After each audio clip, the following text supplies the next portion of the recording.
El alcalde de Zalamea, por Pedro Calderón de la Barca. Pedro Calderón de la Barca nace en Madrid en el año 1600 y en un entorno acomodado. Estudió en Alcalá y Salamanca, participó en algunas campañas militares, ejerció de autor teatral en la corte de Felipe IV. En 1651 renunció a la dirección del teatro de la corte y se ordenó sacerdote. Fue capellán del rey y murió en Madrid en 1681. Es el máximo exponente del teatro barroco. Compuso unos 200 títulos entre comedias y autos sacramentales. Respeta el modelo dramático de Lope, pero aporta mayor profundidad y brillantez a los 4 elementos esenciales: trama, lenguaje, pensamiento y escenografía. La trama se simplifica, evita la dispersión al reducir acciones secundarias y centra la atención en el protagonista, que tiene más complejidad psicológica que el teatro de Lope. El lenguaje aparece enriquecido en la línea del culteranismo. La temática presenta una gran profundidad. Temas como el libre albedrío, la libertad, la rebelión contra el rey, como por ejemplo La vida sueño, y en sus dramas de honor aparece un riguroso código de comportamiento. En cuanto a la escenografía, destacan la mayor complejidad, efectos visuales, luz artificial, decorados suntuosos y fantásticos. Títulos como La vida sueño, que es un drama filosófico, La casa de dos puertas, mala es de guardar, que es una comedia, El médico de su honra, habla del honor, y El alcalde de Zalamea, que también habla del honor. Argumento de la obra. Las tropas de Felipe II se dirigen a Portugal, pero se detienen a acampar en Zalamea, un pueblo de Extremadura. El general de las tropas y algunos oficiales se hospedan en casa del alcalde, un villano rico llamado Pedro Crespo. El capitán de las tropas, don Álvaro, siente atracción por la hija del alcalde y, tras ser rechazado por ella, no duda en violarla. El padre trata de concertar el matrimonio de su hija con don Álvaro para limpiar la deshonra, pero el capitán rechaza la boda con la hija de un campesino. Ante la negativa, el capitán es juzgado y ejecutado por el alcalde. El monarca acerca los hechos y la ejecución, poniendo en valor el código del honor de los campesinos. En 1623 presentó la primera comedia conocida de Calderón de la Barca, llamada Amor, Honor y Poder, donde ya desarrolla el problema del honor. Posteriormente escribe obras como La dama duende, en 1629, La casa con dos puertas, mala es de guardar, en 1632, y No hay burlas con el amor, en 1637. El alcalde de Zalamea se publicó en 1651 con el título El garrote más bien dado, con correcciones no del todo justificadas. Lo publicó en 1683 don Juan de Vera Tasis, edición muy difundida. Los dramas de Calderón habitualmente se dividen en dramas religiosos, trágicos o de honor, y también filosóficos. Entre los primeros destaca El príncipe constante, en 1629, y El mágico prodigioso, en 1637. Dentro de los dramas trágicos, El médico de su honra, en 1635, es uno de los más característicos. Otra de sus obras más relevantes es El alcalde de Zalamea, en 1640. Entre los autos sacramentales aparece En escena Dios, La discreción, la hermosura y otros entes abstractos. Escribió unos 80 y los más conocidos son El gran teatro del mundo, en 1636, y El auto de la vida es sueño, en 1670. Género literario. La obra teatral del escritor madrileño Pedro Calderón de la Barca, significa la culminación barroca del modelo teatral creado a finales del siglo XVI y comienzos del XVII por Lope de Vega. Calderón introdujo muchas e importantes novedades en la comedia barroca, aunque mantiene la estructura creada por Lope.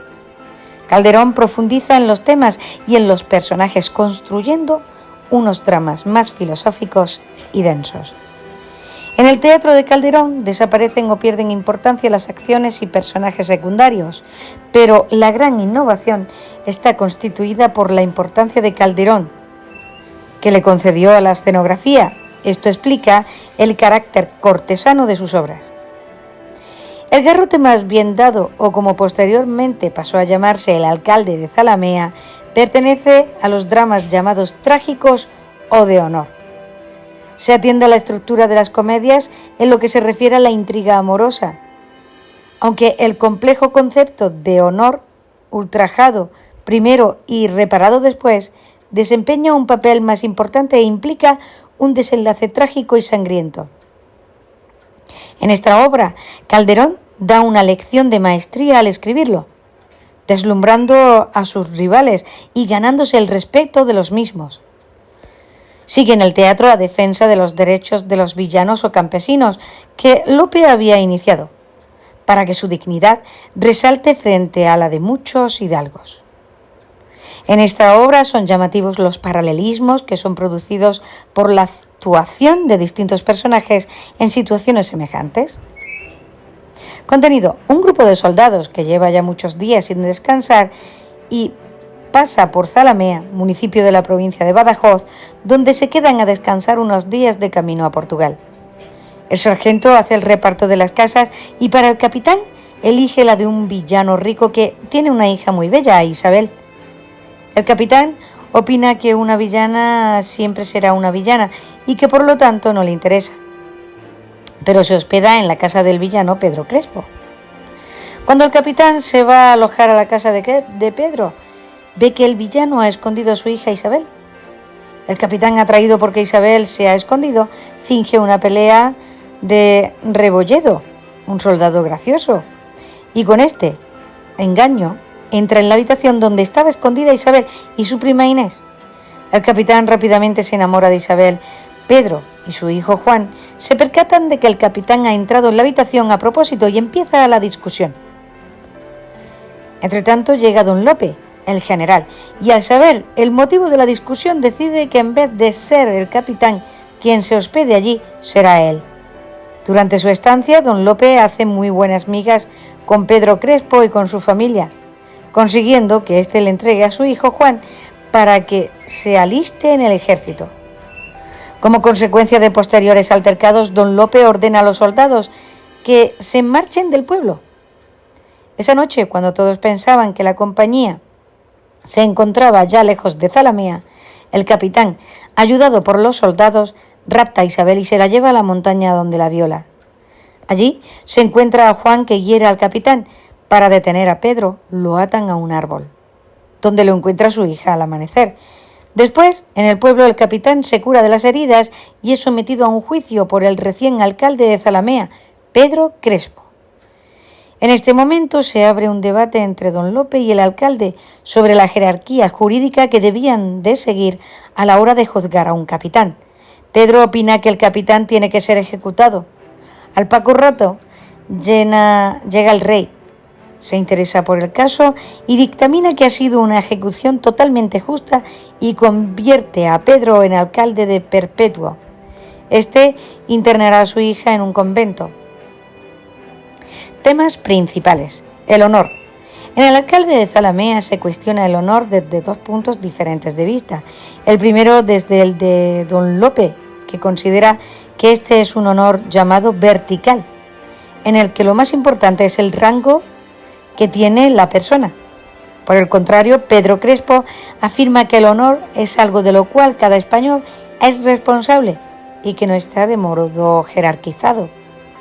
De esta forma, los personajes actúan de acuerdo a lo que piensan, y esto se ve reflejado en un monólogo de Pedro, en el cual Pedro no desea comprar la ejecución del hidalgo que manchó su honra, ya que para Pedro eso sería un hecho por dinero y no podría limpiar su honor, afirmando que la honra se basa en las obras y en la verdad. Por esta razón, cuando el honor de Pedro Crespo y su familia queda manchado cuando su hija es violada, él decide arreglarlo de una manera inteligente e intenta convencer al general de que se case con su hija. Este no accede y al tomar su puesto de alcalde condena a muerte al general. Esta decisión será finalmente bien vista por el rey, por lo que Crespo acaba limpiando el honor de su familia. En la época del honor de la persona era lo más importante, igualado tan solo con la propia vida, hasta el punto de que Juan no duda en intentar matar a su hermana para limpiar su nombre y el de su padre.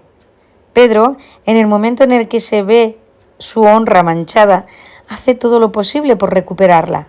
Por ejemplo, en la jornada segunda, Pedro dice: ¿qué importará si está muerto? Mier quedar yo vivo. Actualmente, la honra ha pasado a un segundo plano. No se rige por ningún tipo de reglas y no tiene ninguna importancia para la gente, o más bien muy poca importancia. Cada persona es independiente y en la mayor parte de los casos lo que la gente diga u opine sobre la apariencia de una familia o una persona no se toma en gran consideración, por lo cual la gente hace en muchos casos críticas a la ligera. La justicia es otro de los temas. En cuanto a la justicia, se siguen los mismos patrones. Don Lope tiene la misma concepción de esta que la que tenía del honor, diferenciando entre clases. De esta forma, un simple alcalde no puede juzgar a un sargento y a don Lope se molesta por el mero hecho de que lo encierre en la cárcel. El sargento también comparte la misma opinión que don Lope, por lo que nunca se hubiera imaginado que al violar a una villana se jugaría su vida. Sin embargo, manteniendo la posición de Pedro, a una persona se le juzga por sus actos, por lo que éste no duda de encarcelar al sargento e incluso a su propio hijo. Esta forma de pensar es la misma que mantiene el rey, ya que no duda en ejecutar a un miembro del ejército por haber manchado la honra de Pedro y su familia, y sobre todo por no cumplir las reglas del honor de la época y no aceptar casarse con Isabel. Otros temas. Otro tema que tiene importancia en la obra es la dualidad entre los villanos y la nobleza. Esta dualidad está representada en don Lope, Álvaro y, aunque parezca irónico, en don Mendo, frente a los habitantes de Zalamea. Esta distinción se hace presente en los temas principales de acuerdo a la forma de pensar de don Lope y del capitán. Los personajes nobles no pueden ser juzgados por los villanos. Don Mendo es el único personaje noble de Zalamea, es simplemente una parodia de Hidalgo, con ilustres antecedentes literarios. Don Mendo es equivalente a Don Quijote, quien se le compara con su estrafalaria figura. Don Mendo trata de vivir en un pasado fantástico donde villanas como Isabel se rinden a hidalgos como él para luego ser abandonadas en un convento cuando el hidalgo se haya hartado de ellas. Don Mendo desaparece de la obra a mediados de la segunda jornada, cuando las cosas empiezan a tomar un talante serio. El amor también puede ser un tema de esta obra, ya que a través de él surge toda la historia que nos pretende hacer ver la obra. Isabel es una joven muy bella que despierta entre los hombres pasión y así les estimula un deseo de conquista. El capitán busca pasión carnal, no es capaz de imaginar enamorarse de ella porque sus principios se lo impiden al tratarse de una villana. Don Mendo también corteja a Isabel, pero su orgullo le vence y se muestra incapaz de contraer matrimonio con ella. También es indeciso y cobarde. Es una época en la que estás destinado a enamorarte únicamente de alguien de la misma clase social. Por lo tanto, aunque Isabel les atrae, no se plantean nada serio con ella. Únicamente piensan en divertirse con ella, como si el título de noble se lo permitiera. Sin embargo, sí que aparece en la obra el típico cortejo que se usaba en esa época, el amor cortés. Personajes antagonistas: Juan y Pedro Crespo. Aunque los dos personajes comparten una misma forma de vida, su forma de pensar y de actuar es completamente opuesta. Pedro Crespo es un hombre inteligente. Sus virtudes son prudencia, dominio de sí mismo, amor a los suyos y sentido del humor. Con gran experiencia en la vida y ante todo defiende la dignidad de las personas sin atender a la clase social. En cambio, muestra orgullo y un exceso de prudencia. Por el contrario, Juan es un joven inexperto, impulsivo, con grandes esperanzas para el futuro, pero que cae con facilidad en la poca reflexión. Se deja llevar por los impulsos, no como su padre, que es un hombre que medita bien todas las posibilidades para poder actuar con mayor acierto. Pedro presenta a un tutor o consejero en su hijo, ya que le advierte sobre la vida y la forma en la que Juan se enfrenta a ella. Un punto de la obra claro en el que se percibe con claridad el contraste entre padre e hijo es cuando don Álvaro entra en la habitación de Isabel. Los dos se percatan de lo que allí había pasado. Sin embargo, mientras que Pedro discretamente no desvela sus sospechas, sino que indaga indirectamente para cerciorarse de la verdad de los hechos, Juan declara sin cautela sus pensamientos y causa al capitán, lo cual hubiera sido muy grave si don Lope le hubiera llegado. Otro punto en el que vemos esta forma de pensar tan opuesta es tras la violación de Isabel, ya que Juan no duda en intentar matarla para limpiar el honor de su familia, pero Pedro prefiere buscar otra forma, aunque su deshonor caiga en boca de todos. Pedro no cree que el honor y la clase puedan ser comprados, como le insinúa una vez su hijo. Pedro Crespo y don Lope. La forma de pensar de estos dos personajes es completamente opuesta. Es muy probable que esta forma de pensar haya venido causada por la educación y la forma de vida de ambos. Se establece desde el primer momento una relación de respeto. Al principio, don Lope expone sus ideas y sus creencias de que Pedro es un villano y por tanto es inferior a él. También se deja claro que don Lope va a defender en todo momento a los soldados y que Crespo va a defender su honor y el de toda su familia. La relación que se establece al principio es muy clara. En los versos 891-894, al final de la primera jornada, don Lope dice que el villano es testarudo y Crespo dice que caprichudo es don Lope. Su relación y actitud irá mejorando, por lo tanto la relación es siempre de respeto, con algunos momentos de tensión y confusión. Estos dos puntos de vista suponen los dos pilares básicos sobre los que esta obra ha sido escrita, ya que ante el honor y la justicia son las dos opiniones. Don Juan y don Álvaro. Son personajes opuestos, antagonistas, ambos son orgullosos y están movidos por un ímpetu juvenil que han de frenar padre y capitán respectivamente. Juan es más despreocupado, imprudente y celoso, también de lo no familiar, es más convencional. Por su parte, don Álvaro acumula todas las notas negativas del honor estamental, arrogante, egoísta y sensible, su mente y su muerte indígena. Por la justicia de un villano significa el triunfo de la dignidad personal sobre las convenciones del honor vertical o de clase. Tratamiento de la mujer en el siglo XVII. En la obra hay dos clases de mujeres. Una es Chispa, la cual se comporta como un verdadero soldado, dejando a un lado sus rasgos femeninos para adaptarse mejor a su vida entre hombres y armas, por lo que su tratamiento es similar al de cualquier soldado. El papel de Isabel, la protagonista femenina, es de objeto bonito, porque raramente expresa su opinión, solamente lo hace cuando narra los hechos que le han sucedido y lo desgraciada que es. En el papel de Isabel y en el de su prima se ve perfectamente el tratamiento de las mujeres en la época. Han de ser jóvenes honradas y obedientes. Su persona siempre está subordinada a la de un hombre. De esta forma, Isabel le dice a su padre cuando se entera de que el capitán va a alojarse a su casa: a suplicarte me dieses esa licencia venía yo. Pero las guarda con recelo, como si de valiosos tesoros se tratase. Las mujeres no tienen opinión y su carácter ha de ser adecuado ante sus superiores. De esta forma, Isabel no duda en pedirle a su padre su muerte para salvar la honra de Pedro. Cuando Isabel se encuentra a su padre atado, le llama Padre y Señor. Este tratamiento con su padre indica la relación de dependencia de los personajes. Por otro lado, el respeto de Isabel se muestra en ese mismo diálogo al colocarse en una posición muy inferior, incluso a la del capitán, pese a que ella es inocente. Esto corrobora la idea de que las mujeres en la época son inferiores. En resumen, Isabel es la hija obediente de Crespo y también como una anfitriona cortés y atenta al ofrecerse a servir a la cena de don Lope, como es su deber.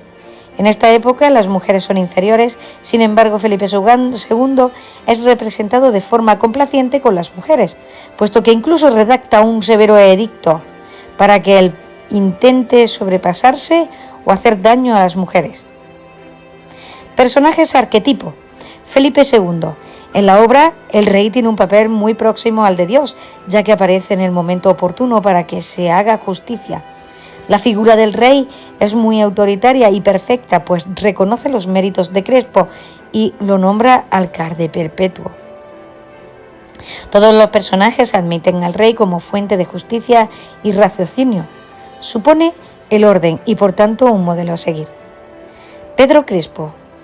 Aunque en la obra este personaje no es considerado modelo, me gustaría remarcar su comportamiento, ya que este sí es ejemplar, ya que salva su honra pero ante todo a su hija.